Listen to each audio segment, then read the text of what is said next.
Pemirsa, meski sudah memperoleh fatwa haram dari MUI dan mendapat banyak penolakan dari masyarakat, keberadaan sound horeg atau truk audio berdaya besar tetap menjadi pilihan sebagai perayaan atau peserta karnaval.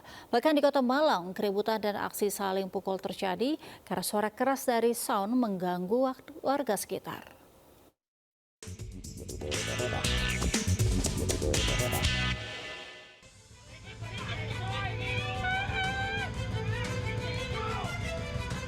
Kericuan dan aksi saling pukul antara warga dengan peserta karnaval terjadi saat perayaan bersih desa Kelurahan Mukiorejo, Sukun, Kota Malang.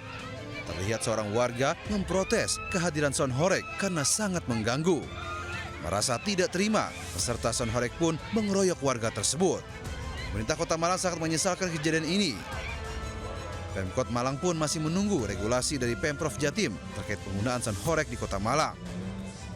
Sudah kita larang, kemarin sudah saya sampaikan. Tentunya aturan terkait horeg di Kota Malang kan sudah jelas. Ya, nanti kita akan detilkan lagi, kita akan tegaskan lagi. Sementara itu menurut pelaku budaya setempat, saat ini penggunaan sound horeg sudah tidak sesuai peruntukannya. Sound horeg itu penggunaannya sudah melenceng dari kegiatan-kegiatan yang semestinya. Bahwa semua kegiatan itu butuh sound. Tapi sound itu punya batas, menimbulkan polusi suara, ya, kebisingan dan lain sebagainya. Dan ternyata sound horeg itu pada prakteknya ketika kemudian digunakan untuk karnaval-karnaval seperti itu. Sudah seharusnya kesenian dan hiburan sound horeg bisa memberikan keamanan dan kenyamanan bagi masyarakat, bukan malah mengganggu ketertiban. Dari Malang, Jawa Timur, Denny Irwansyah melaporkan. Pemirsa, viral di media sosial, seorang siswa SMP memilih putus sekolah karena malu sering ditagih uang rekreasi sebesar Rp350.000 oleh gurunya. Siswi tersebut tak ikut rekreasi, namun diduga pihak sekolah memaksanya tetap membayar. Perpisahan jalan-jalan, Pak, ikut nggak ikut tetap bayar. Mutinya ikut nggak? Nggak ikut. Tapi tetap dipaksakan harus bayar yang 350. Viral siswi kelas 7 yang bersekolah di Kecamatan Seikanan, Labuan Batu Selatan, Sumatera Utara, memilih berhenti dari sekolahnya karena malu sering ditagih uang rekreasi sebesar Rp350.000 yang belum dibayarnya. Padahal saat itu ia tak ikut pergi rekreasi, namun sang guru selalu menagihnya.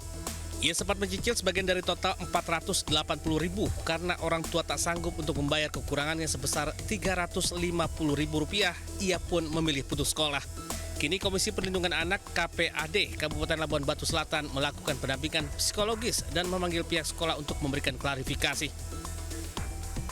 Dan yang terjadi pada saat ini, anak tersebut terputuslah sekolahnya. Saat ini memang banyak orang-orang yang menawarkan diri, kan, tetapi kami KPAD akan merekomendasikan kira-kira di mana anak tersebut, di mana apa yang terbaik untuk dia.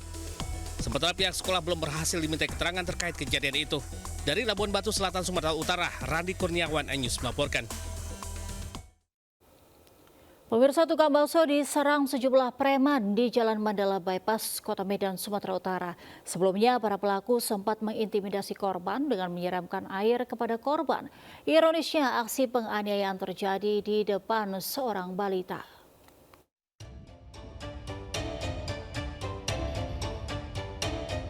Dua orang pria menyiram karyawan kios bakso yang sedang cuci piring di Jalan Mandala Bypass, Kota Medan, Sumatera Utara. Kemudian 8 orang pelaku lain datang dan menyerang korban dengan membabi buta. Ironisnya, seorang balita turut menyaksikan penganiayaan itu hingga akhirnya trauma. Belum diketahui motif penyerangan, namun korban sudah melaporkannya ke polisi. Piring itu udah beberapa hari ini diganggu lah sama preman. Motifnya apa kita nggak tahu. Itulah terjadi penyerangan. Itu sekitar ada 4 motor. Nah, itu membabi buta itu melempar, langsung mukulin pakai balok. Baloknya itu sebenarnya sudah masuk kategori senjata tajam karena baloknya itu dipakuin semua sama batu-batu. Nah, memang sebenarnya bukan untuk merusak benda, tapi memang mengancam nyawa. Nah, memang untuk melakukan percobaan, kalau saya bayangkan. Selain melukai korban, aksi penganiayaan itu juga menyebabkan kerusakan kios pedagang. Korban berharap polisi segera menangkap para pelaku agar bisa diberi hukuman setimpal. Dari Medan, Sumatera Utara, Adi Palapa Harahap, iNews melaporkan.